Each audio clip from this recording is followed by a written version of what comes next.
This week on the New You Show, Slow Burn Part 4. Pride and Prejudice. No, you can't do it. Right? Why not? This week on the New You Show, Slow Burn Part 4, Pride and Prejudice. Keith not allowed to do it.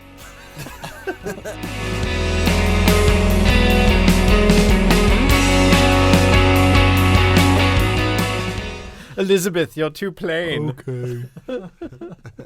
Welcome to the New You Show, a water cooler podcast where we recommend things to people. Like new water coolers. Yeah. Have you checked out the new water wad? Don't you hate it when this happens? I'm getting some water. Bloop, bloop, bloop, bloop. Oh, no. Distillery. Try getting a new water cooler. Yeah. Don't get the one with the red handle for the hot water. Yeah. What's the point? Get tea. That's what you make tea with that hot handle. Actually, that makes a lot of sense. But then But isn't you it a water heater? No, you need two bottles. You get the hot water bottle and the cold water bottle. No, it all comes through the one bottle, y'all. It's two spigots. It's amazing. What? You should check it out. Yeah. New water coolers. That's crazy. Get one. All right, so I'm one of your hosts this week, John Holt, with me. One of your other hosts, Keith Vincent. Your third host, Julian Gage. You're not host. You're guest, Jocko Farina. All right, guest host. I am your guest. Yeah. Treat me as such. So Jocko kicked us off on Slow Burn with his pick. Jonathan Richman. All right, and Jules followed up. With I, Claudius. And I, last week, brought you Death Note. And Note. Keith has a pick this week, which we'll get into. Yes, right after John Holt tells us what his pick of the week is. My pick What's of new the to him week- this week, rather. It's a callback to a last season a few years ago. We did a podcast about Magic the Gathering. And I had reconnected with Magic the Gathering after a hiatus. I had started, to recap that episode, I started back in the, right after it had started, played for a little while, quit because money should be spent on other things in high school, maybe. And then reconnected with it when the Innistrad set came out, which is a gothic horror theme set, Frankensteins and zombies and vampires of a Universal Monsters gothic horror bent, werewolves, flip over cards, all kinds of good stuff. And just recently they released a new set, Innistrad, Shadows Over Innistrad, right? It's over. Yeah. Where they have revisited the world. So they kind of have this ongoing lore where like planeswalkers go here and do stuff, and then planeswalkers go there and do stuff, and then planeswalkers don't go here, but something crazy happens, so then they show up there. All kinds of things like that. And Innistrad is one of those places that has been touched by planeswalkers and by an angel made by a planeswalker. So you get all kinds of fun, gross stuff. There's a giant frog monster in this set, and a planeswalker who's a werewolf, and all kinds of fun cards. The theme is great. The art is really good. It's just like, When you play Magic, you are the planeswalker, correct? That is Yeah, correct. So you could be a werewolf in that version? Well, so in this, when you have Planeswalkers cards got introduced a little later down the road, and it's almost like an ally shows up. And it's not like they die. They have loyalty points. And those loyalty points, basically, they're going to stick around until they take enough hits that if you aren't protecting them, they're not going to stick with you. They're not interested. So it's not like they're dying. It's like they're getting out of dodge if they die. Kind of like Pokemon, they just get knocked out. Sort of, yeah, but Pokemon, you can always believe in them and they come back. Mm-hmm. In this, they have to believe in you to stay. Whoa. I don't know. Wow. But anyhow, They really flipped the but script on they're you. real powerful cards, and you can actually say, instead of saying, I'm going to attack you, Keith, I'm going to attack your planeswalker. So you have to declare who you're attacking.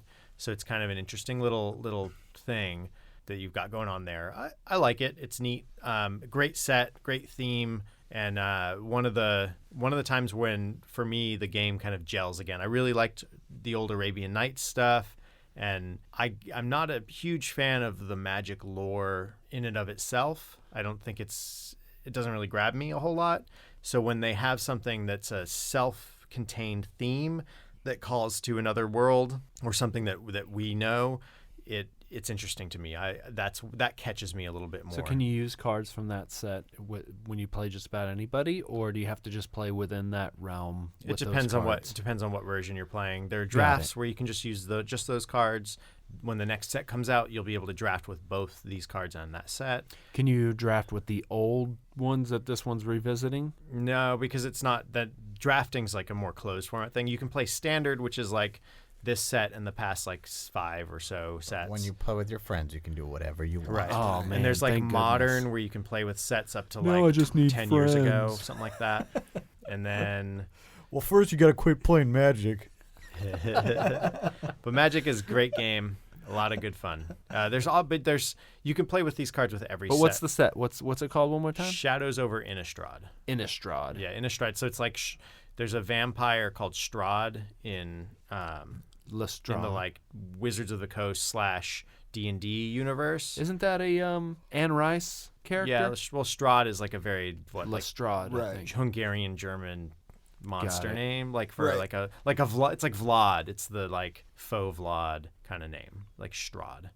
D&D has their Strahd. Like all of Ravenloft is ruled by Strahd, Count Right. Strahd, and so you have there's a Strahd in. And even Rice. even if this isn't sort of like directly connected, I think it's like a wink back at Yeah, their other definitely. property. So, But it's it's a common trope for Right. that sort of naming convention.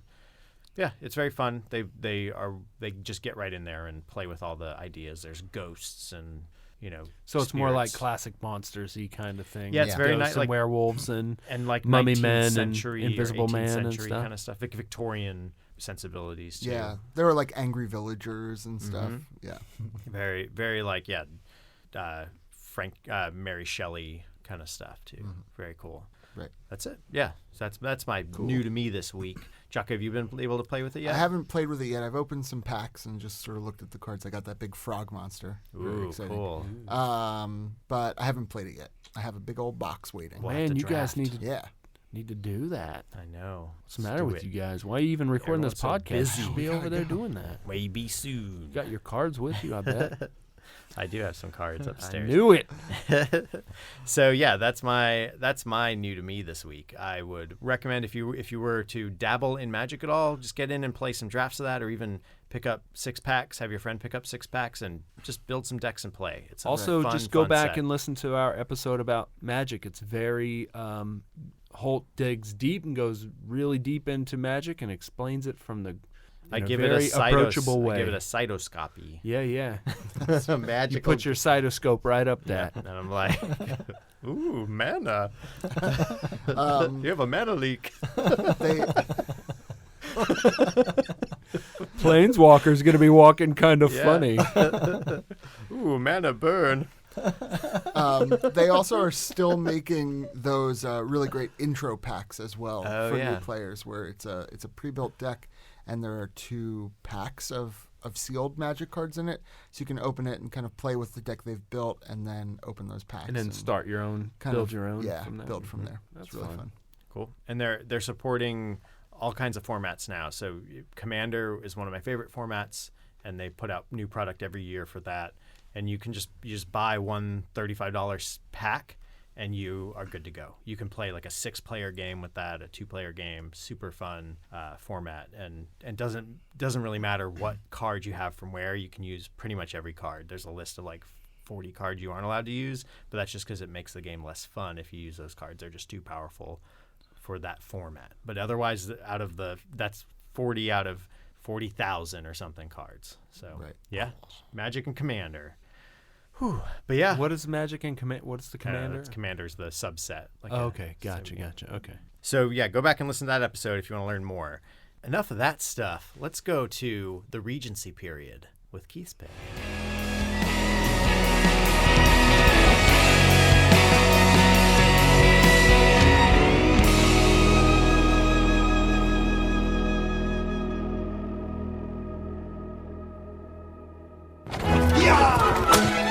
He's here. Is he amiable? Is he handsome? He's single. Oh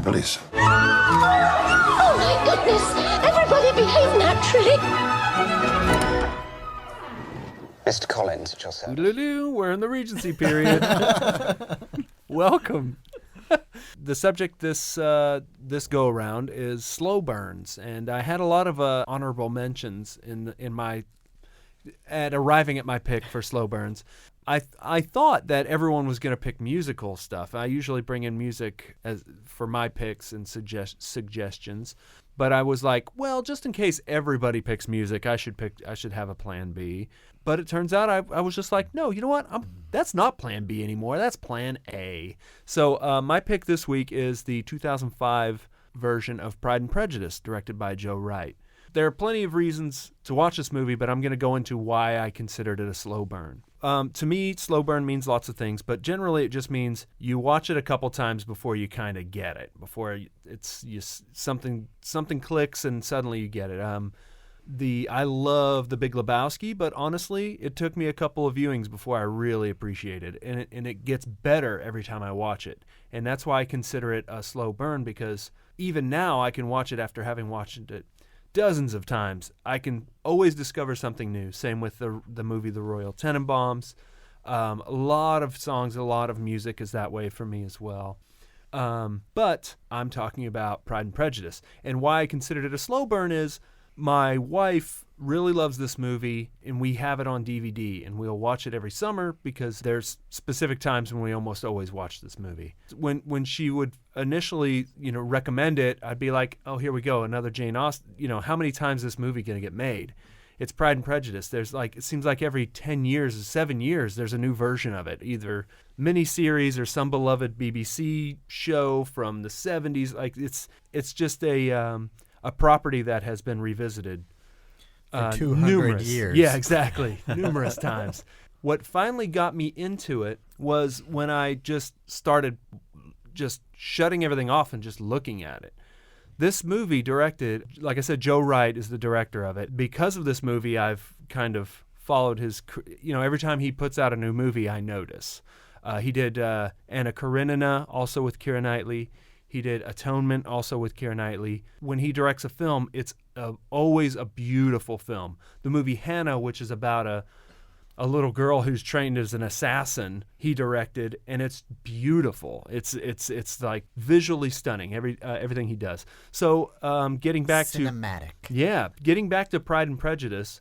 This movie, like I said, it's Jane Austen. It's been done 100 times. Most of the versions that you see in it are obviously very, very dedicated to the characters. Once you nail the characters, then the movie follows. And this movie is the same, except that instead of just concentrating on the characters, it gives you so much atmosphere. I'm really not qualified to ever do this, but if I were ever teaching a class on cinematography, I would make people memorize this movie. I would make people try to work backwards and use their detective work to figure out how certain shots were made and how certain lighting things were made. The way light is used in this movie, I think, is as good as I've ever seen it. I can't think of another movie that uses light as well and as daringly as this does. The movie culminates in one big scene that happens at daybreak, at dawn, and the way that they use the sun coming up, like it was a 1 in a million shot. I don't even know how they got it. I don't know how they did it. It must have taken a week of mornings just to shoot this. I don't know how they did it, but if you see the scene, you'll know exactly what I'm talking about. Another thing that they do in this movie that's just stunning, that there are these really long one-shots, or at least if they're not one-shots, the cuts are cleverly hidden so that it seems like one shot. But I'm pretty sure in this case it's one-shots, where you're just following these characters from one room to the next through all these different sounds and all these different textures, indoors, outdoors, into the back, hearing chickens, hearing people play piano, hearing people argue, hearing people in the other window. And it's just so well orchestrated, so well choreographed that it's you just have to, in my opinion, if you like filmmaking, you just have to appreciate these shots. And coming back to it, and then I'm going to open this up soon to the other guys because I'm sure they're going to say stuff. But going back to it, this is the first Pride and Prejudice thing that I've ever seen where the Darcy character makes the most sense. Without there being like a shot of him thinking about stuff, what he does and the way he does and the way he carries himself makes a lot of sense. And that has a lot to do with the acting and the subtlety. And I would say that this is probably one of the most subtle versions of Pride and Prejudice you'll ever see. A lot of communication happens with just glances and looks and just such subtle eye movement and actually the direction of your eye as a viewer to where the director assumes. The director keeps coming back to hands and the just like the brief touches of hands, and it's through this storytelling that I think that this is the first time that, in my opinion, Pride and Prejudice made just an amazing movie. Everybody knows the book is great. Everybody knows the story's great. Everybody knows that everything is. It's a classic for a reason. Everybody likes it. But I think this version of Pride and Prejudice is just a different level of just an amazing movie, and it just crafted impeccably. And don't even get me started on the soundtrack. It's so tasteful for what it is. It's simple, tasteful, and unlike any other movie. So I don't know if that does it for you, but if you watch it again, because it gets better every time you watch it. You notice more stuff. You notice more of how the light is used in the outside stuff. You notice more about how the director uses mud even to tell stories, like puts mud on clothing in a way that tells part of the story. If you guys know much about the story, our main character Lizzie, who's played by Keira Knightley, often claims like, "Oh, I like to take a walk." In this story, it's usually considered like beneath people to take long walks. Why wouldn't they take a carriage, or why wouldn't they ride a horse? Why would you want to trounce around the countryside? This by showing the hem of the dress with the like mud creeping up, it's all telling, and every detail is just that rich. There are shots where they're eating and what's in focus matters. Like there's a scene where Judi Dench, she plays the aunt of Darcy. I forget her name. She's a really high-ranking person in the aristocracy. De Bourge. Yeah, there you go. De Bourge. And she's, there's a scene where she's kind of interrogating Keira Knightley's character at this dinner. And what you see in the shot is she's at the head of the table, but it's this perfectly composed shot where you see her face in focus, a candle in front of them out of focus, and just on the edge you see peacock feathers. And it's first of all, it's just visually stunning and a wonderful composition. But the what I read into it is kind of, it's kind of a wink as saying like, this is her spreading her peacock feathers. This is her showing her elegance at and the whole movie is just filled with all these clues and hints just like this. And it's certainly worth studying. And I love it. So I'm going to open it up to the raised eyebrows and these guys. Well, I've seen many adaptations of Pride and Prejudice. I'm actually we all have a pretty big Jane Austen fan. I don't know what it is about Jane Austen stories, but they both drive me crazy, but also I love them. Yeah. And I just turn into a giddy schoolgirl when I watch them. And this one was no exception. It was a slow burn in some ways because it was very unique. Like, it was definitely the most different Jane Austen take I've ever seen, and the most sort of opinionated. I feel like most people, like most directors who do Jane Austen, they just kind of they're like, well, this is a great story, I'm just gonna get out of the way, and let it happen, and let it do its thing. And so I sort of have mixed feelings about it. It took me a while to get into this movie. By the end, I was in, and I was like, fine. But a lot of the things you said, I agree with a lot of what you're saying. I think he does a lot of amazing and certainly a lot of interesting things in this movie. But at times, it took me out of the movie. I noticed a lot of the things that you said because they were to me, very showy. And it kind of took me out of the story a lot of times because I would be like, oh, check out this really long one take. And, it was so orchestrated. It was almost like the shot. To me, in some ways, I feel like he was bored by the material and he was like, how can I make this interesting for myself? Let me make this really complicated, unnecessary shot. There were a few of the one take shots that just really were kind of boring and took me out of the story. Can I chime in on that a little bit? Sure. I feel like anytime that he did one of these big long one takes, it was that was the atmosphere of what it's like to really live at that time.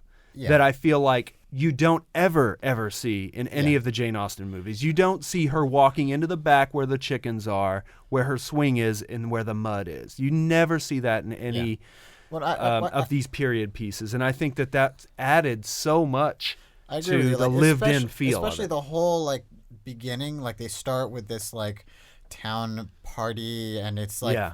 and it feels like, and they're also even just the way everyone's costume and all that stuff. It has everyone's very put together, but at the same time looks a little bit dirty. Yeah. like they would Yeah. have. Like everyone's hair looks unwashed. But combed but unwashed and all this kind of stuff. So there were a lot of nice details that made it a little gritty, and also like you said, just this.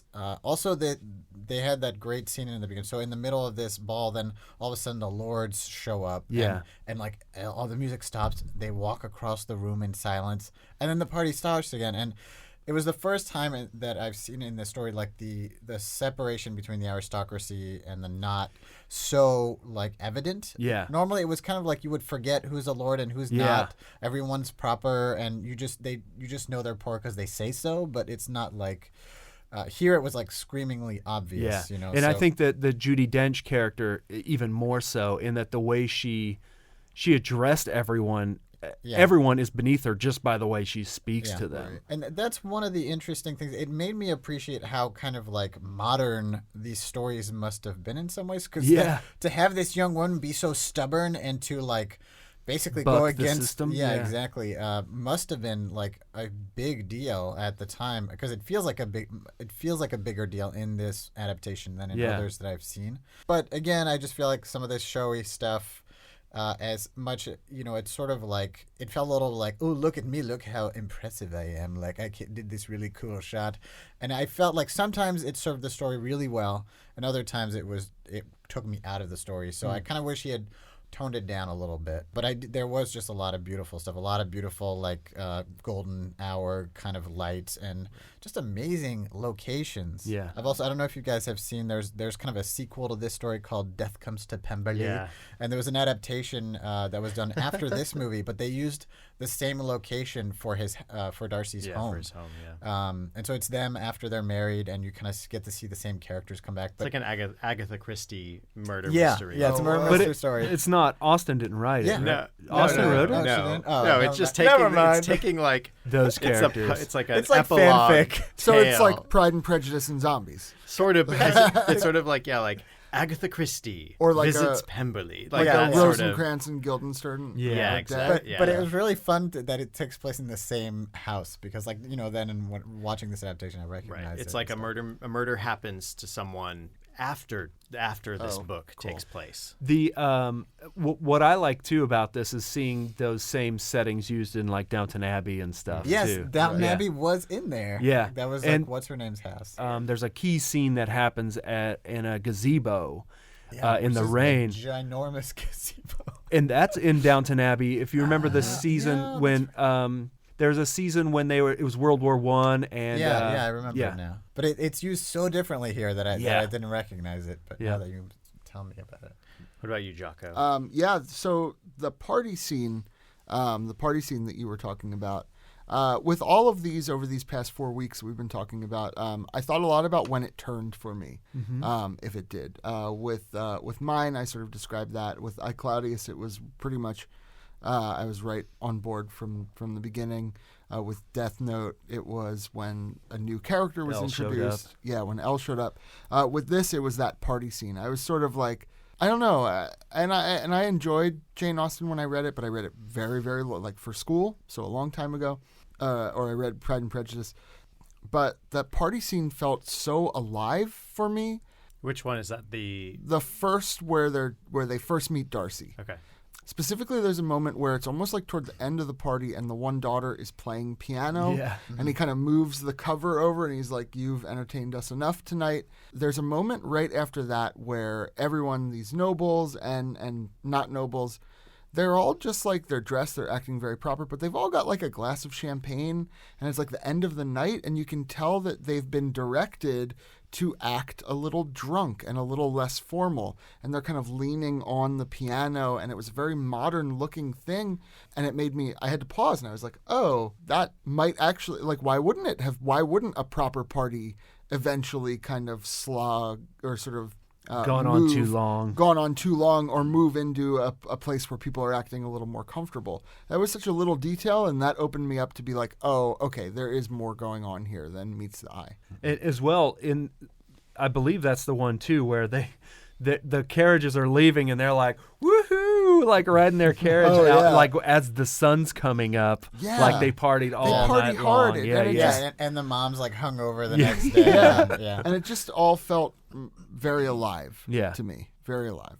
Along those lines too, Kiefer Sutherland is. You mean Donald Sutherland? No. Oh yes, Donald Sutherland. Jack Bauer when he kills. Donald Sutherland is amazing in this movie. He is. Yeah. That scene when he just. There's a scene when he's so happy and he just starts to cry a little bit. Yeah. Right. You just don't get better acting than that, in my opinion. I teared up at that moment. Yeah. I did. I felt it. Yeah.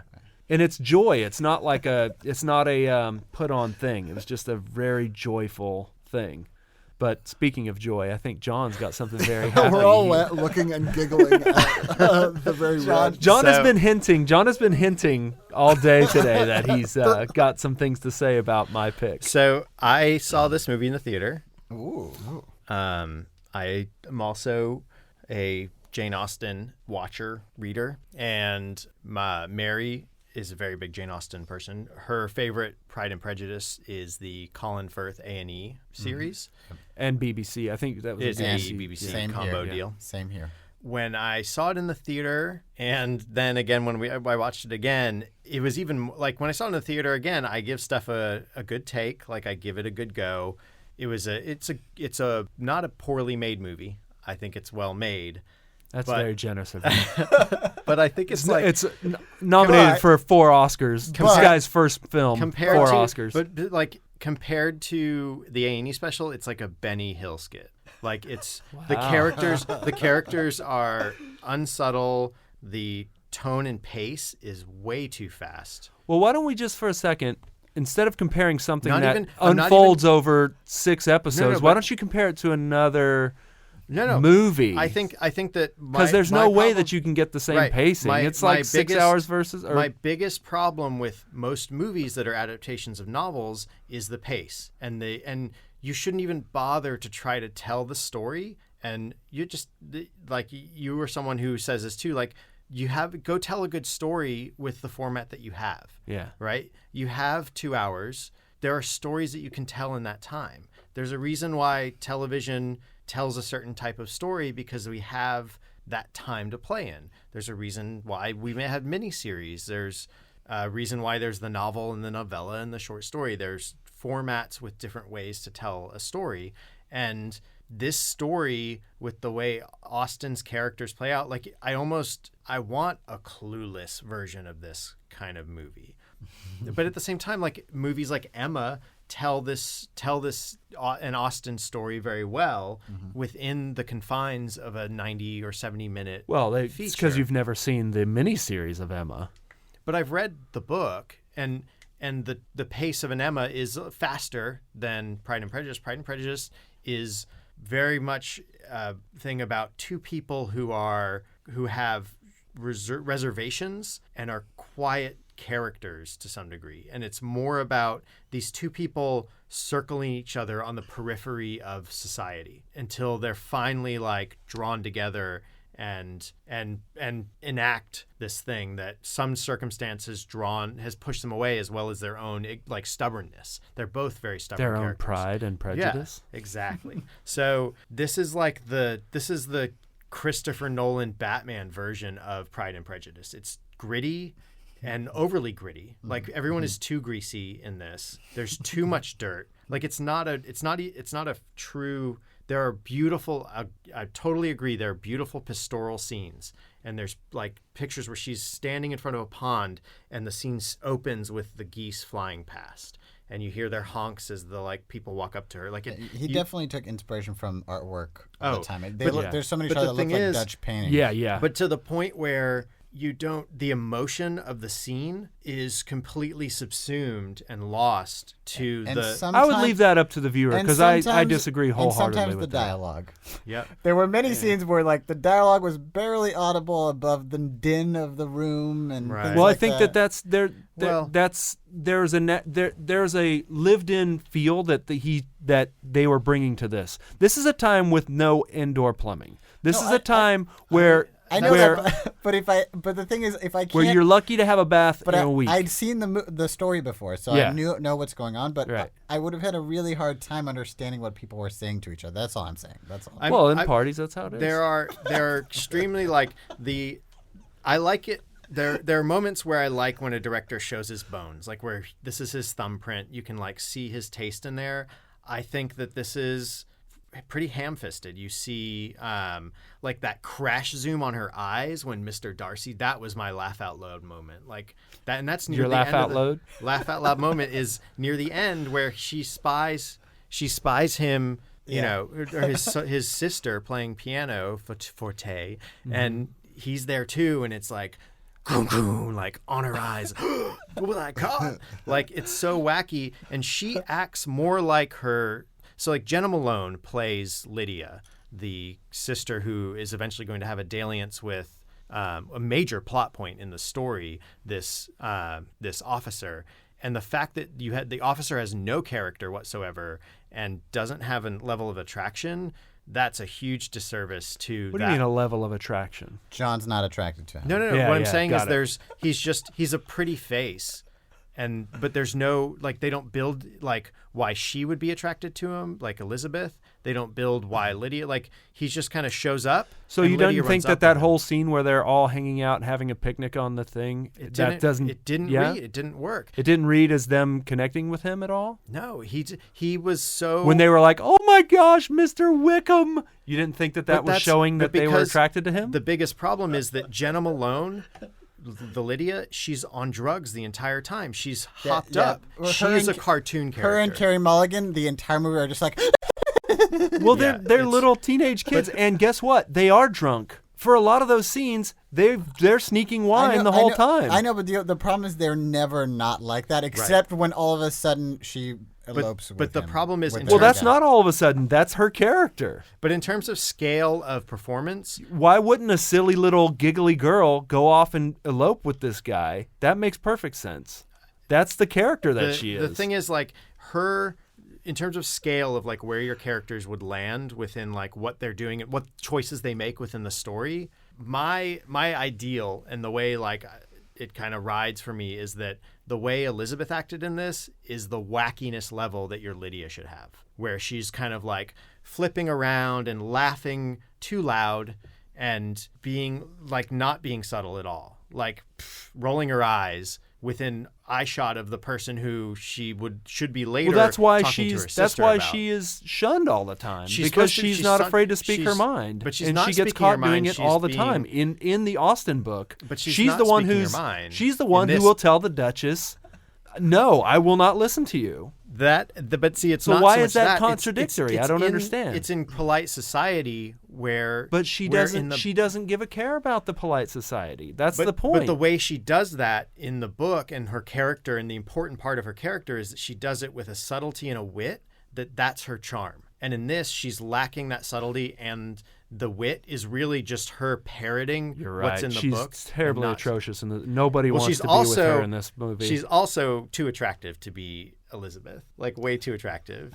Like you can't. They dirtied her up and greased her up to make her less and like didn't pluck her eyebrows so that she would be plain enough to be plain Elizabeth because her sister she's as Yeah, 'cause gorgeous she's, as her she's sister. supposed to be really outshined by Rosamund. Sure, but certainly. they're definitely that's definitely not the case. In this Well, movie. It's just the only her reason other she's sister's less, blonde. I just want to Right. say that, so that puts Her her in other a different sister league. is Gone But I will Girl. say, the she's not supposed to be unattractive. In the book, they say Plain. No, they don't say she's plain. She's like a toad. Her cousin who's the clergyman guy. Collins. Yeah, he says, out of the sisters, you're the second most beautiful.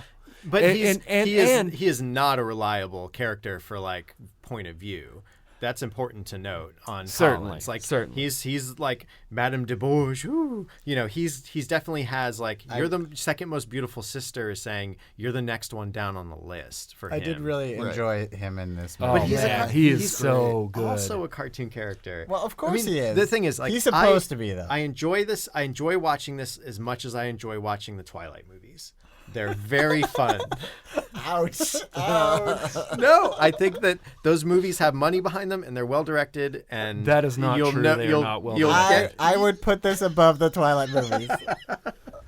All right, I went too far. I would say this is almost as good as Willow.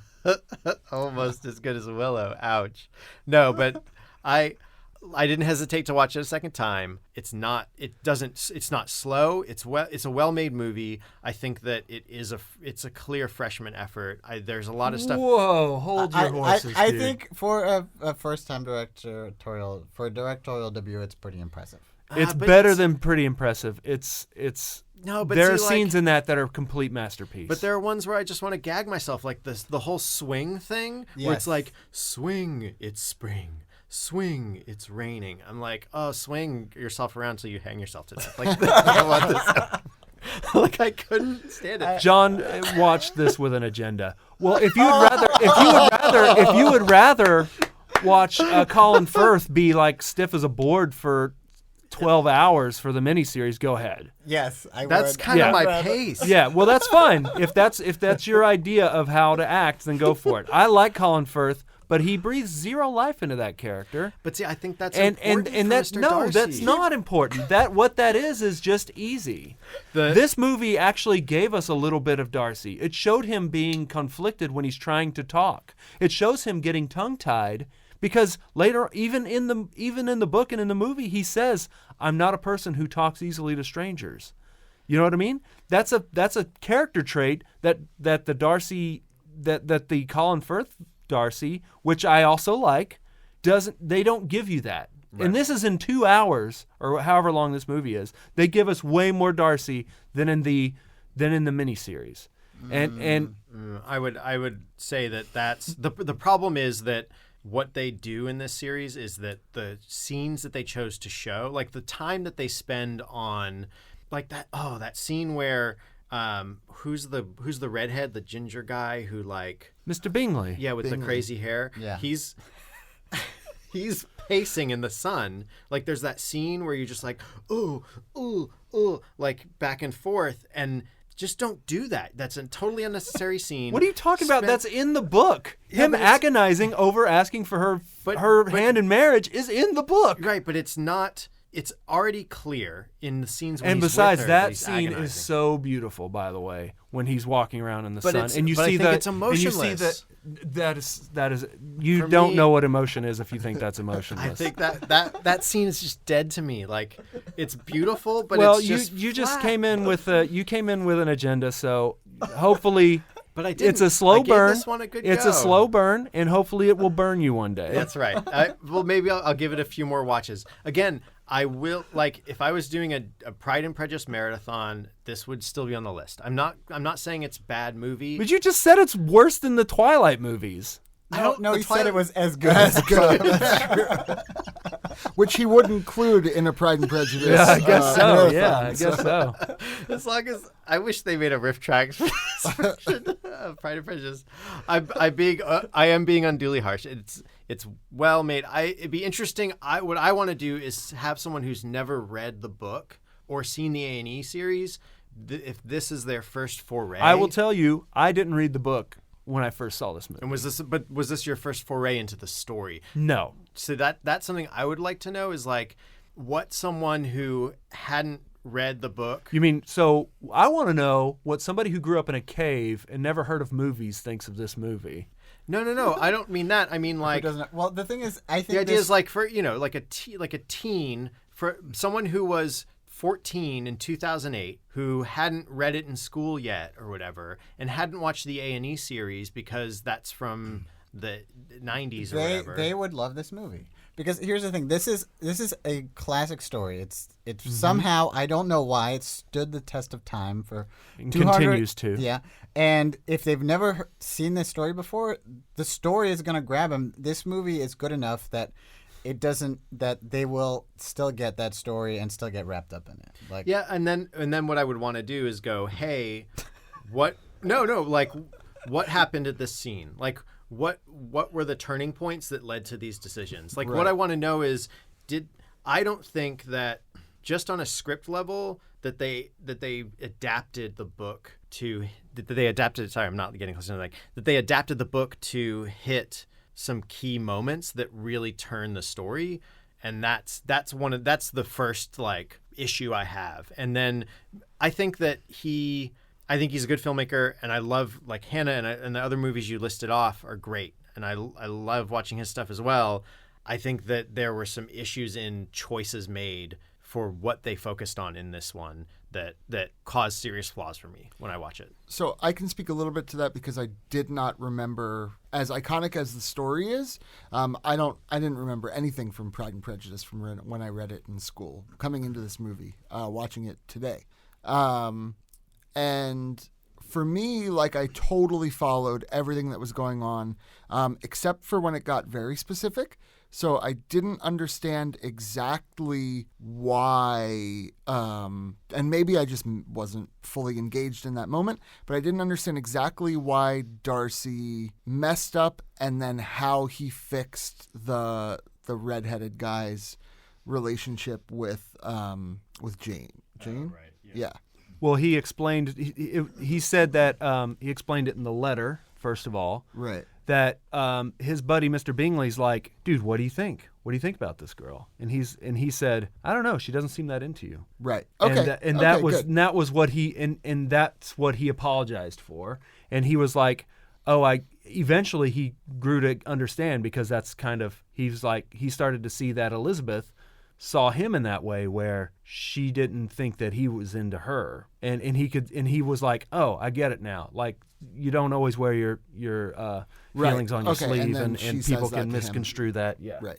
But other than that detail, which, like I said, could also have been me sort of checking out for a moment, I was able to pretty well follow. And when I say I don't remember, like, it brought into question, like, did I Yeah. Did you read it? Did I read it? I'm not sure. Did I read it, or was it just an excerpt? Like, well, the question is, like, did I read it, or did I start it and then just listen to because it was college, so listen to the professor sort of speak for an hour and a half about it. I have no idea. I've never read the book, but I'd seen the BBC miniseries a couple of times, and I still had forgotten most of the story. we said, stands the test of time. Yeah. You can watch it over and over again. It's always going to be new. You're like, it can't be this straightforward, right? So I can't recommend this movie enough. Yeah. Super Bronte. No. Yes. Sorry, we have conflicting opinions on this film, but that's okay. It's okay, because John doesn't like good stuff. It's true. It's true. Like beautiful Keira Knightley being plain. I don't like that. Yeah. Sure. I don't know. She didn't seem that plain. No. There are a lot of beautiful ladies in this movie. And a lot of beautiful cinematography. There's a lot of good actors in this movie. And the sets are pretty crazy. Yeah. There's some costume design. Production value is incredible. Especially the costume design on extras. That's something I look at a lot. Yeah. I've been an extra a couple of times, and I'm like always like, oh, they didn't bring that from home. Yeah, I mean it is for how accurate they were with the settings and like the nice pastoral stuff. The like showing too much décolletage or whatever. It's what's the phrase, Jules? Boobies. Boobies, yes. Clavage. Like it's sort of like, oh wait, this is not, it's a hyper realized Victorian world as well, but not to the point of like Marie Antoinette, like oh yeah, no, God no, which is like bubblegum. Yeah, the Kirsten Dunst one. Yeah. But that's like worth a Moulin rewatch. Rouge. The Moulin Rouge, slow burn. No, that was Sophia Coppola. Did that. Nice. Jason Schwartzman. Yeah. Was in it. Her cousin. So, Jack, are you neutral on this version of Pride and I Prejudice? am probably neutral good. Nice. I'm like leaning toward. I had a good time watching it. Would you I did too. would you I did too. ask Blair to watch it? Yeah, I know that she specifically loves that era of writing. She wrote her thesis on a Bronte book, a 75-page essay. So I'm sure she's seen it. I'm sure she'd be up for seeing it again, and I would be as well. So Cool. And Zombies, would you see that one? okay. So the book itself of Pride and Prejudice and Zombies, kind of turns me off as a writer, because it feels super easy to me. It's like is they super came easy. up they came up with Yeah. the title and they were done. And they were done. Yeah, I think like the idea in one chapter was like, Yeah, ah you're ha done. ha, funny Yeah. joke. Right. That was enough for me. Right. But I They- did it was read an Sense it and was an Onion Sensibilities. article. Yeah. Sense and Sensibilities and Sea Monsters is much better. Oh, good. Okay, cool. I could see that being like, I could see myself being interested in like a book like this thick. I don't know how to describe that. It was about an Like an inch. inch. Yeah, She about just- an inch thick. yeah. That is like the first chapter of like a bunch of classics that have been Or like just Yeah. a short story twisted twisted. like Yeah. that. It just it feels like the like I don't know. The Mountain yeah, Dew. it's like- It's it like makes- the Mountain Dew Code Red of books. It's just this weird side. Right. Yeah, and What's same the like point? it's fun to make a trailer for this supposed movie, but to But actually don't make the actually movie, make it. come on. Right. Well, I think It's like Machete. I kind of have to He's I kind of have to good. give it to them though that somebody actually took the time to write it. It was kind of like, wait a second. But did No they, one or owns- did they just no one like, do a owns the find and copyright. replace? Nobody owns the copyright to this. I could just write whatever I want with It's this ingenious. property. Yeah. It's brilliant, but also it like must you said, it's easy. it must be probably, I don't know, like 8,000 to 12,000 new words, and that's like not a lot. Right. I never read it. I don't know. So they actually took a lot of text from Oh, straight it's, no, from it's it. the book. It's the book, And and then then, it'll- they add in like she's like a kung fu master, and her sisters are all trained in kung fu, and they use those skills to kill the zombie menace that's like slowly rising as well. And they'll occasionally like hint at someone's affliction, which means they've been bitten or whatever, and kill people and fight zombies together back to back while having the witty dialogue that Austen put in play. It'll be, he looked slyly to the left, and there she was, holding her katana. Yeah. Blood dripped from the top. Like, it feels like a mid early internet thing. Like an Ask a Ninja type thing or Right. something like that, like a Homestar Runner. yeah, it has that vibe. Yeah, level of humor. Real ultimate power. Yeah, Yeah. exactly. God, It's that's tough 'cause, again, the like, you want him to just go and tell, like, all right, now make the mammal version of this. Like, just move on quickly to the next joke kind of thing, because it's The mammal version. of Real Ultimate Powers. Oh There's- yeah, there's yeah. like Oh the, yeah. there was the mammal, right? Was it No, thought you meant- hippopotamus. hippopotamus? I thought you meant Hippos are definitely mammals. yeah. Pride and Prejudice and zombies. You were like, and mammals. Hello. It's like they're all furries. It's like Zootopia. What are you guys waiting for? Put some mammals in this book. Pride and Prejudice and Neopets. Oh, Mr. Darcy, your tail. Elizabeth. Not all mammals have tails, dude. I know. Well, De Bourge would have her peacock feathers and everything. When does the I Claudius rights go up? Because I'm ready. Dude, I that bet I it's was saying free. that could do with a rewrite. Ready for this? I mean, with a remake. I'm ready. I'm gonna pitch it for you. Okay, it's that story, but it's set in the future, and I Claudius is like a robot, and we call it I Robot. Cool. Cool. Okay, cool. I like it. Great. So I'm starting a Patreon, and you all can jump on. But it's told from his point of view. Oh yeah, All right. and his stuttering is like an error like a system in glitch. his coding. Yeah, Dude, I want to get Will Smith involved. Stat. he already is. Oh, great. Right after he makes that Any Men in last Black words on movie. Pride and Prejudice? I'll rein us back Well, in. no. Oh, What, sure. what I wanted to say is I hope y'all like it. I'm sorry, John, that I made you watch that No. steaming pile of Dookie. It's all right. I'll watch but it off. but don't worry. We'll trick all the rest of our listeners to watch it, and the joke will be on them. That's true. Oh my God, the scene in the gazebo. All the handheld shots. No, I can't go on. Anyhow, my favorite line in it is when her friend, is it her cousin, who comes and is like, I'm going to marry Mr. Collins. That I love her line where she's like, I'm 27 years old. I'm already a burden to my parents. I have no prospects. Well, I'm sure that's right from the book. Oh no, actually, I'm not mocking that Yeah. scene. I love that line. I love that dialogue. But then there's more swing stuff. I really liked that actress as well. Yeah, she was great. Yeah, Yep. if they made it like 3 or 4 movies longer, maybe they could have spent time with her. All right, I'm not gonna say any more That's words why you about like it. Twilight, because it's like 4 fucking movies and should be one. Well, my favorite part of Twilight is at the end. The vampires are like, we can live forever. We have all these books. And then they sit on their glasses. And they're like, oh no! What does vampires will do with no glasses? We have to listen to Iron and Wine. Books. All right. Keith, where can people watch Pride and Prejudice 2005? On the internet. I think you can get it off of iTunes. You can come over to my mother-in-law's house where we have it on DVD.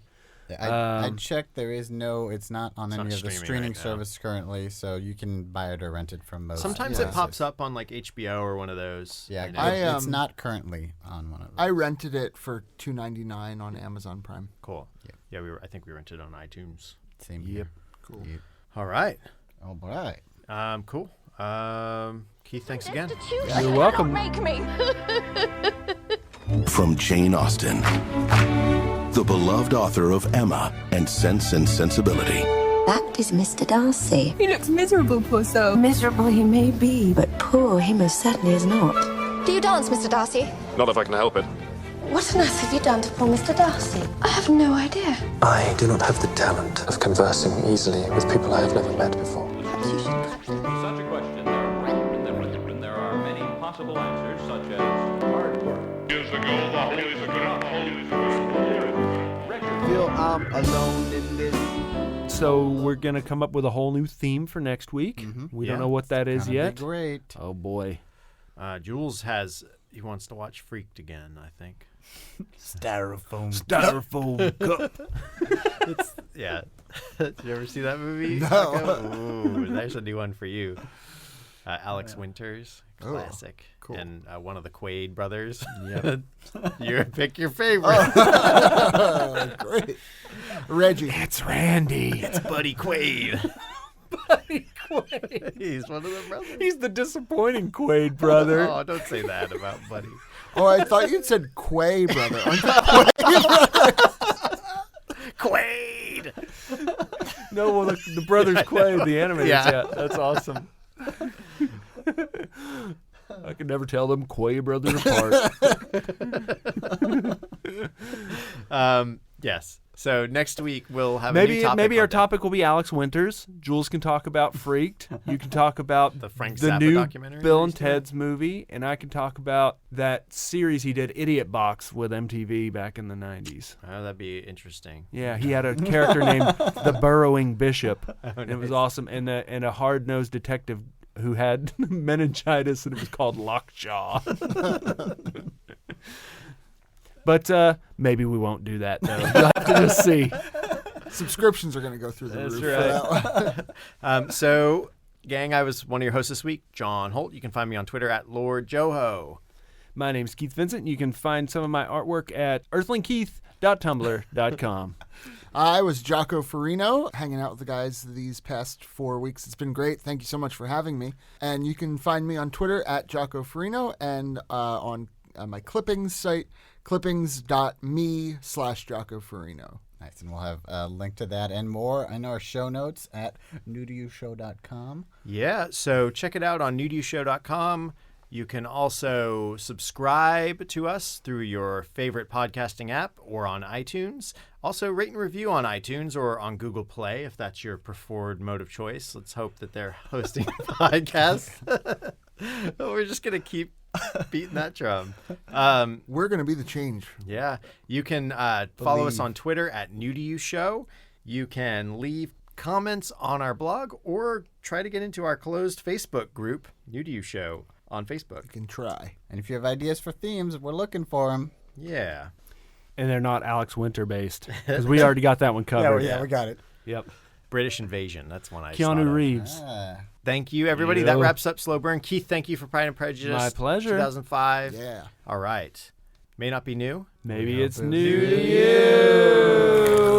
Pitiful life is all about the music. This pitiful life is all about the music. With him together forever, without the limitation of time ever again. So the second coming of the Lord is not dead.